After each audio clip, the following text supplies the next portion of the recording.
여러분들이 같이 중보기도 하는 일에 동참해서 개인적으로 참 기쁩니다. 우리 다시 한번 옆에 분에게 인사하겠습니다. 하나님이 함께 하십니다. 마가복음 8장 31절을 함께 봉독합니다. 인자가 많은 고난을 받고 장로들과 대제사장들과 서기관들에게 버림받아 죽임을 당하고 사흘 만에 살아나야 할 것을 비로소 그들에게 가르치시되. 아멘. 마가복음 8장에서 예수님은 제자들에게 말씀하는 거예요. 가르치는 거예요. 장로들과 대제사장들과 서기관들에게 고난을 받고 버림받아 죽임을 당한다. 그러나 사흘 만에 다시 살아난다. 이렇게 말씀하신 부분들에 마가복음 2장에서 처음으로 서기관, 바리새인 이들이 등장합니다. 이들하고는 어떤 관계가 되느냐? 예수님하고는 우호적인 관계가 아니다라고 말씀하는 거예요. 그래서 2장에서 전체적으로 보면 4번의 갈등을 서기관과 예수님이 서로 갈등을 일으키는 거예요. 3절부터 5절의 내용을 보면 많은 무리들 때문에 한 중풍병자를 예수님께 데리고 갈 수가 없어요. 그래서 지붕을 뜯어서 그 중풍병자를 상에 뉘은 채로 예수님 앞에 내려놓습니다. 그때 이 지붕을 뜯어서 중풍병자를 내려놓는다. 그때 그 마음은 뭐냐? 오직 치료하실 분은 예수님밖에 없다라는 믿음의 표현입니다. 사람들이 그렇게 중풍병자를 내려놓았을 때 예수님이 뭐라고 말씀하시느냐면 그들의 믿음을 보시고 내 제사함을 받았느니라. 그럼 우리는 자동적으로 아멘이 나오잖아요. 이 사람들은 그걸 보고 많은 분들은 거기 있는 특히 서기관들은 속으로 뭐라고 생각하느냐? 신성모독을 하고 있다라고 보는 거예요. 그러니 모르는 사람들은 여러분들이 아멘하면 신성모독조에 여러분들이 연좌되는 거예요. 왜냐하면 이 서기관들이 예수님을 볼 때는 하나님이 아니라는 거예요. 그런데 어떻게 사람이 죄의 사함을 받았느니라 라고 말할 수가 있느냐? 그 마음 중심에 가지고 있는 거예요. 그런데 예수님은 그 사람들의 중심을 아셨어요. 그리고 꿰뚫어 보고 하시는 말씀이 9절에 죄를 사하는 것과 병을 고치는 것 어느 것이 쉽냐고 물어보는 거예요. 곰곰이 생각해 보세요. 여러분들은 어떤 게 쉬워요? 중풍병자에게 제사함을 받았느니라 이렇게 말하는 게 쉬워요? 아니면 내 병 고침을 받았다라고 말하는 게 쉬워요? 말하는 게 쉬워요? 난 둘 다 어려워요. 나도 혼자 고민 많이 생각해 봤어요. 서기관에게 만약에 이 질문이 내 제사함을 받았느니라 그러면 이게 쉽다 그러면 당신이 하나님입니다 라고 말해야 되는 거고, 중풍병자 일어나서 걸으라고 한다면 그건 자기 생각에 도저히 이루어질 수 없는 일들이고, 그러니 서기관의 입이 닫히는 거예요. 그러니 지금 서기관들은 계속 바리새인들과 더불어서 유대인들이 예수님께 이후로 계속 예수님을 죽음으로 몰아넣는 질문을 하지만 예수님은 그때마다 하나님의 지혜로 말씀하는 거예요. 예수님이 이 말씀하시는 의도는 뭐냐? 자기 자신이 죄인을 용서하는 권세가 있다, 이것을 그들에게 알려주시려서, 그래서 기적을 일으키고 그들에게 믿음을 가르쳐 주려고 하는 예수님의 의도입니다. 10절 함께 봉독합니다. 그러나 인자가 더 죄를 사하는 권세가 있는 줄을 너희로 알게 하려 하노라 하시고 중풍병자에게 말씀하시되. 아멘. 중풍병자에게 일어나 내 상을 가지고 집으로 걸어가라 말씀하는 거예요. 모두가 다 놀라서 하나님께 영광을 돌리고, 그리고 하는 말이 뭐냐? 이런 것을 본 적이 없다는 거죠. 예수님은 중풍병자의 기적을 통해서 자기 자신을 가르쳐 주는 것은 그에게 치명적인 죄가 있는데 그 죄가 중풍병이 아니라 죄다라고 말씀해 주는 거예요. 이 당시에 유대인들의 사고는 이렇게 아픈 사람이 있으면은 죄의 결과로 생기는 거다라는 인식이 그들에게 다 있었습니다. 그러니 예수님은 이들에게 뭘 가르쳐 주냐면 나는 죄인을 부르러 온 하나님이다라고 이것을 가르쳐 주는 거예요. 마가복음 2장 17절 함께 봉독합니다. 예수께서 들으시고 그들에게 이르시되 건강한 자에게는 병든 자에게라야 쓸데있느니라. 나는 의인을 부르러 온 것이 아니요 죄인을 부르러 왔노라 하시니라. 아멘. 의인을 부르러 온 것이 아니라는 이 말씀은요, 의인이 있다는 뜻이 아닙니다. 자기가 죄인인데 그 죄를 모르는 의인이다라고 말하는 거예요. 앞부분에서도 이야기할 때에 돼지떼에 들어간 것을 보고 그 돼지를 치는 사람들이 다 얘기를 했어요. 그런데 오히려 동네 사람들은 예수님을 뭐라고 그래요? 떠나가셔라. 그러면 우리는 생각할 때에 귀신 들렸던 사람만 고침을 받았구나. 악한 영에 사로잡힌 자만 치료받았구나. 그리고 그 동네 사람들은 아무런 죄가 없다라고 생각을 해요.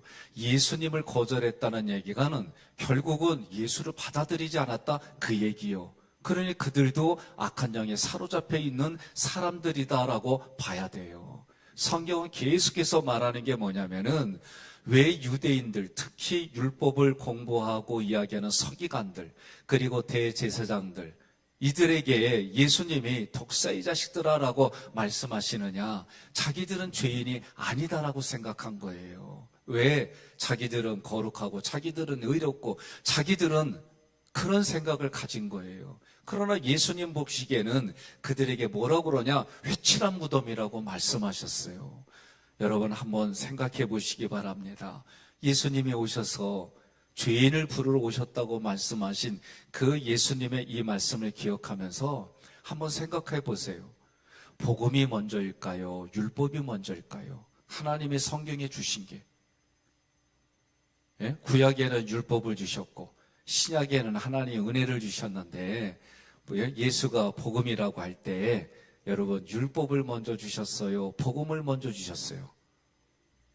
예? 복음. 이렇게 말들이 시원찮아요? 그러면 거수를 한번 해봅시다. 예? 율법이 먼저다라고 말하면 손들면 그러니까 내 가슴에다 놓고 1번 안 보이게. 그리고 복음이 먼저다 그러면 2번. 꼭 경매하는 것 같죠? 괜찮아요. 뭐가 먼저요? 이것도 안 올려, 말도 안 해. 예, 복음이 먼저 하나님 주셨어요. 그래서 신학을 공부하는 사람들에게 창세기 3장 15절 함께 봉독합니다. 내가 너로 여자와 원수가 되게 하고 내 후손도 여자의 후손과 원수가 되게 하리니 여자의 후손은 내 머리를 상하게 할 것이요 너는 그의 발꿈치를 상하게 할 것이니라 하시고 아멘. 이 구절을 원복음이라고 그래요. 이건 누구에게 준 거요? 뱀에게 준 거요. 예? 왜? 아담과 하와를 꼬셔가지고 범죄하게 한 그 뱀에게 하나님께서 원복음을 주신 거예요. 그러면 아브라함에게도 하나님이 복음을 주셨어요. 어떻게 주셨습니까? 갈라디아 3장 8절 함께 봉독합니다. 또 하나님이 이방을 믿음으로 말미암아 의로 정하실 것을 성경이 미리 알고 먼저 아브라함에게 복음을 전하되 모든 이방인이 너로 말미암아 복을 받으리라 하였느니라. 아멘. 사도 바울이 나중에 구약의 말씀들을 다 이야기하고 예수님도 뭐라고 그래요? 구약에서 말한 이 모든 예언이 자기에게 이루어질 것을 얘기하셨잖아요.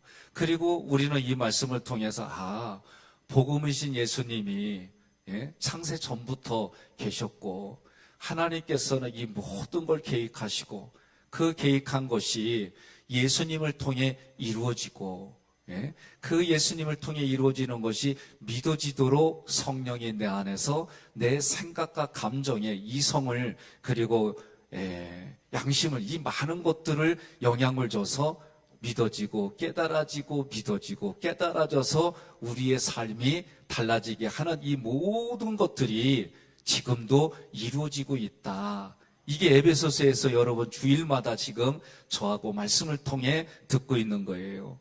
그러면 율법을 주신 이유가 뭐냐? 하나님이 원래 복음을 우리에게 주시고 그리고 율법을 주신 이유가 뭐냐라고 할 때 율법을 통해서요. 율법은 거울과 같아요.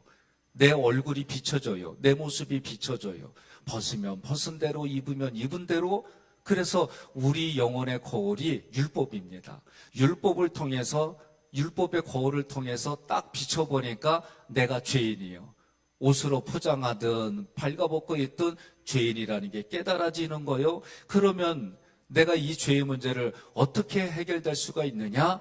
그리스도에게로 가면, 우리에게 오신 예수님을 받아들이면 죄의 문제가 해결된다. 그러니 율법이 초등교사이다. 옛날 성경으로는 몽학선생이다라고 가르쳐 주셨어요. 갈라디아서 3장 24절 함께 봉독합니다. 이같이 율법이 그리스도께로 인도하는 초등교사가 되어 우리로 하여금 믿음으로 말미암아 의롭다함을 얻게 하려 함이라. 아멘. 지금을 살아가는 우리들에게도 마찬가지예요. 마태복음, 마가복음, 누가복음, 요한복음의 전반부는 대부분 사람들이 나를 누구라고 하느냐라고 그 구절, 그 문장, 그 장까지는 예수가 그리스도입니다라고 하는 걸 가르쳐 주는데 대부분이 지금 앞부분에는 기적을 얘기를 해요. 기적을 통해서 우리 사람으로서는 해결할 수 없는 일들을 예수님이 해결해 주십니다. 이것을 해결해 주실 수 있는 분은 하나님밖에 없습니다. 그 하나님이신 예수가 나에게 하나님이요 그리스도입니다. 이걸 가르쳐 주는 거예요. 그리고 후반부는 뭘 가르쳐 줘요? 그리스도가 나에게 무슨 일을 하셨느냐, 그리스도가 오셔서 너희에게 무엇을 하셨느냐, 그것을 다 기록한 거예요. 그러니 주는 나에게 그리스도입니다. 그리스도는 나에게 살아계신 하나님의 아들이십니다. 이것을 알려주는 게 성경에서 말하는 거예요. 그러면 그분이 우리에게 오셔가지고 죄의 문제를 해결해 주셨다. 그 얘기요. 그러니 지금 예수님이 하시는 지금 기적을 가만히 보면은요, 어떤 거예요? 영적인 문제를 해결해 줬어요. 그죠? 그리고 우리 육체의 병든 걸 해결해 줬어요. 그러면서 하는 얘기가 뭐예요? 마지막에 지금 얘기가 앞부분에서 얘기하는 건 그런 우리가 죄인이다. 죄의 종로로 타던 우리를 해결해 주신 게 어떻게 해요? 사단의, 이건 참 표현이 말이 불경건한데, 그 영한테는 그렇게 해도 돼. 사단의 대가리부터 치는 거예요. 그죠? 여러분 뱀 잡을 때 꼬리 잡아요? 아니요.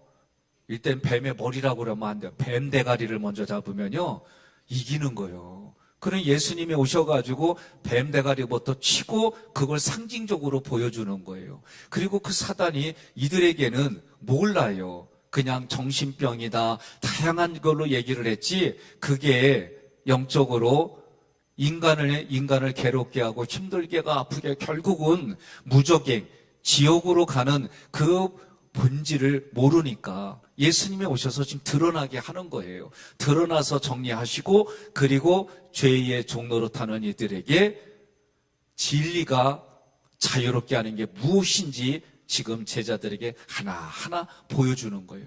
그러면서 우리들이 다 누구냐? 죄인이다. 그런데 죄인이다라는 걸 가르쳐 주는데 끝까지 나는 의인이다라고 의인으로 죄인을 용서하러 오신 진짜 의인을 대적하는 게 서기관, 바리새인, 대제사 이런 거예요.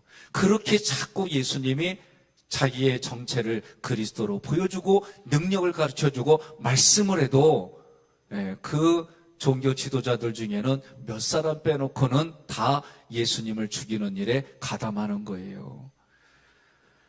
지금을 살아가는 우리들에게도 내가 죄인임이 깨달아져서 예수 그리스도가 나를 위해 피 흘려주신 십자가의 보혈이 그 은혜가 얼마나 큰지 깨달아지는 거예요. 그 독생자 예수를 우리에게 주신 하나님의 은혜, 하나님의 사랑, 그 크신 하나님의 능력을 우리는 감사하는 거예요. 이러한 사역들이 깨달아지도록, 그리고 믿어지도록 성령이 오늘도 우리 각자에게 역사해 주십니다.